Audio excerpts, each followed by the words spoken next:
بسم الله الرحمن الرحيم. السلام عليكم ورحمة الله. حبيباتي المسكرين، عاملين ايه؟ يا رب كلكم تكونوا بخير. كل سنة وانتم طيبين. النهارده بفضل الرحمن عامله لكم وصفة للفراخ المشوية تحفة جدا بأمر الله. الوصفة دي هتعتمدوها على طول، والوصفة دي انا سميتها غرقانة الفراخ المشوية. من حلاوتها وطعمتها تحسوها كده ديك رومي. يلا كلكم احفظوا عندكم الفيديو علشان شهر رمضان، كل سنة وانتم طيبين، هينفعكم جدا في العزومات. وتعالوا بينا ندخل على غرقانة الفراخ المشوية. بس وحياة حبيبك النبي محمد ما تطلعي من الفيديو النهارده لما تكوني عامله لايك وشير واشتراك عندي في القناه لو اول مره بتشوفيني. هنسمي بالله ونصلي على رسول الله صلى الله عليه وسلم وندخل على الفيديو على طول. مبدئيا بالصلاه على النبي، انا كان معايا نص كيلو رز بسمتي، كنت غسلته وركنته كده على جنب علشان تبقى حاجتي كلها جاهزه.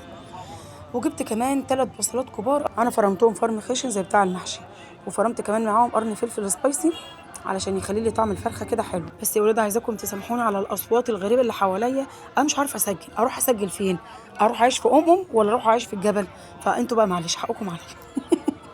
تعالوا بقى نبهر البصل تبهيره حلوه كده محترمه، علشان البصل والتتبيله اللي هنعملها دي هي دي غرقانه الفراخ المشويه.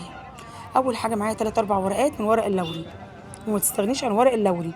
اي حاجه اقولها لكم ما تستغنوش عنها، بجد ما تستغنوش عنها. هنحط كمان مكعب مرق اختياري، لو مش عايزه تحطيه شيليه. معلقه صغيره مليانه من السكر، والسكر برضو ما تستغنوش عنه. معلقه صغيره هرميه من الملح، ربع معلقه صغيره من القرفه. القرفه اختياري، اللي مش بيحب القرفه ما يحطهاش، بس بتدينا تيست عالي جدا للاكل. معلقه صغيره من الفلفل الاسود، نص معلقه صغيره من الكركم. تعالوا بقى نضيف تكايه النهارده هتفرق معايا في طعم الفراخ، وبجد والله العظيم ما حدش عملها قبل كده. هحط معلقه صغيره هرميه من لبن البودره. اوعوا تستغنوا عن لبن البودره ولا تستغربوه، تحفه اللهم بارك. انا عايزه اقول لكم انا كنت حاطه برده على الكفته المشويه لبن بودره، وفي حد كتب لي كومنت ان الشيف محمود عطيه اللهم صل على سيدنا النبي برده بيعمل اللبن البودره.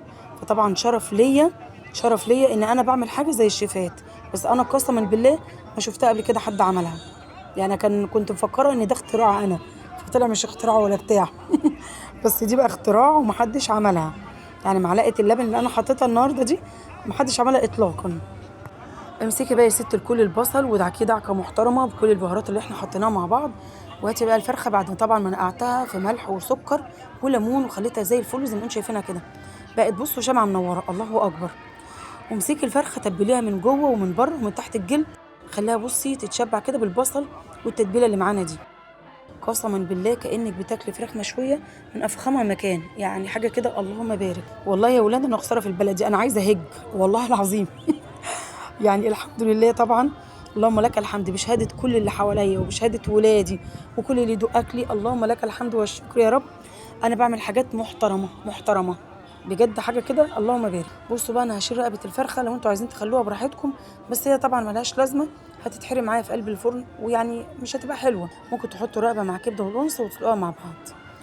ابصوا بقى انا تبلت الفرخه تتبيله محترمه، وعايزه اقول لك ان انت ولا هتسيبيها ساعه ولا ساعتين ولا ليله ولا الكلام ده كله، هنشتغل على طول بامر الله. جبت الصينيه احط فيها الرز اللي انا غسلاه، وطبعا انا مش بنقع الرز خالص، انا بشطفه كده شطفه خفيفه وخلاص. تعالوا بقى نبهر الرز، طبعا احنا لازم كل حاجه نبهرها النهارده. هحط ورقه لوري، واحط كمان نص واحده قرفه سيجار، وكمان 2 لومي.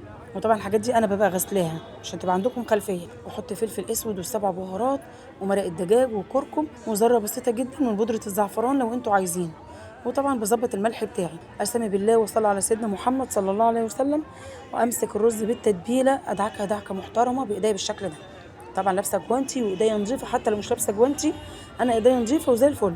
شايفين بقى شكل الرز يتاكل ني، اللهم بارك بسم الله ما شاء الله. بص يا ست البنات، هحط كمان حوالي معلقتين 3 من الزيت على معلقه محترمه كده من السمنه البلدي، السمنه العاديه، اي حاجه بتخلي الرز ده طعمه تحفه. اقلب بقى كل الحاجات الحلوه دي، وانزل بالميه السخنه.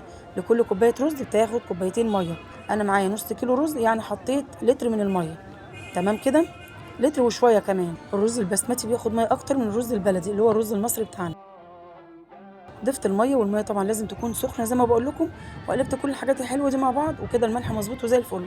هجيب بقى حبيتين من البصل، وطبعا انا بسيب العنق بتاع البصلايه من تحت ليه؟ علشان البصلايه ما تتفكش معايا في قلب الرز يبقى شكلها مش حلو. فانا باخد النكهه بس بتاعه البصل وخلاص على كده. وكان معايا نص قرن فلفل رومي احمر ونص قرن فلفل رومي اصفر، كنت مقطعاه جوليان او جوانح بالشكل ده، وبرده ضفته على الرز بس طبعا بعد ما حطيت الميه. اللهم صل على سيدنا النبي. حطي لايك واعملي مشاركه للفيديو علشان بنوتات القمر لسه داخله المطبخ تبقى شاطره الشطار ويعملوا اكل حلو، يعملوا اكل مطاعم بقى.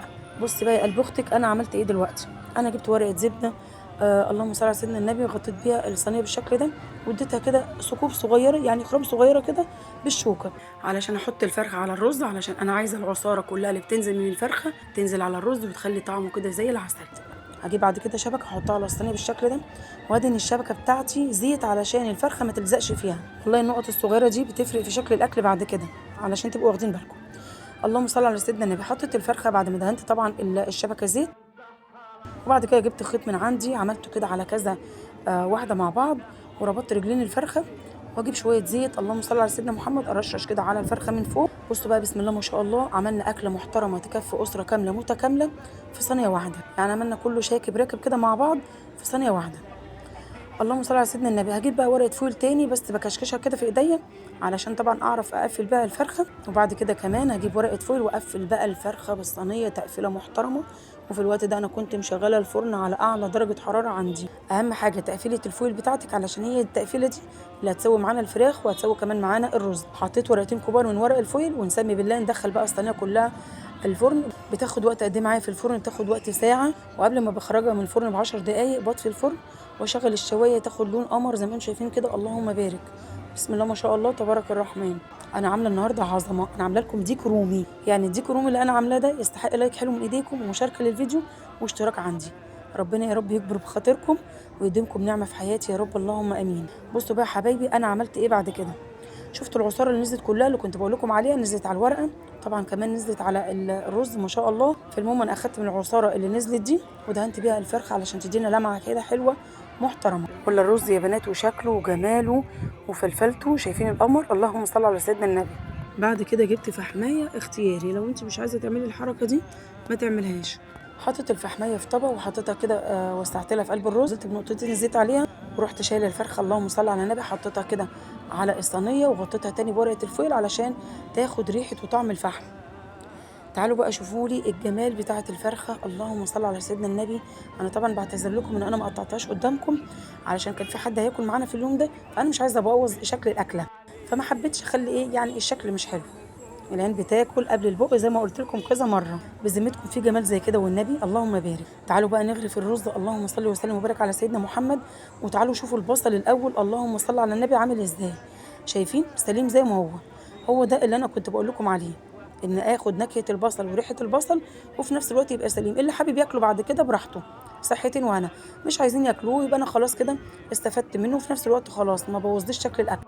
شوفوا لي بقى الرز وحلاوته وطعامته، اللهم بارك، مفيش حبايه لازقه في الثانيه، مفيش حاجه لازقه في الصينيه، حاجه كده قمر. وانا عاملاه كمان في الفرن، يعني انتوا متخيلين يعني شيف يعني مفيش كلام.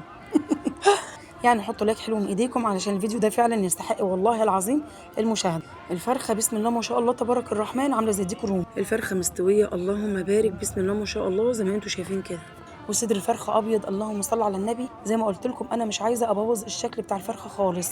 وبكده يكون الوصفه بتاعتنا خلصت. يا رب يا رب الفيديو يكون عجبكم وتكونوا استفدتوا منه ولو بحاجه بسيطه. كالعاده حبيباتي المسكرين، لو استفدتوا النهارده من الفيديو لايك وشير واشتراك عندي في القناه لو اول مره بتشوفوني. احبكم جدا في الله، دمتم في امان الله، اسيبكم في حفظ الرحمن واشوفكم ان شاء الله في فيديو جديد. مع السلامه.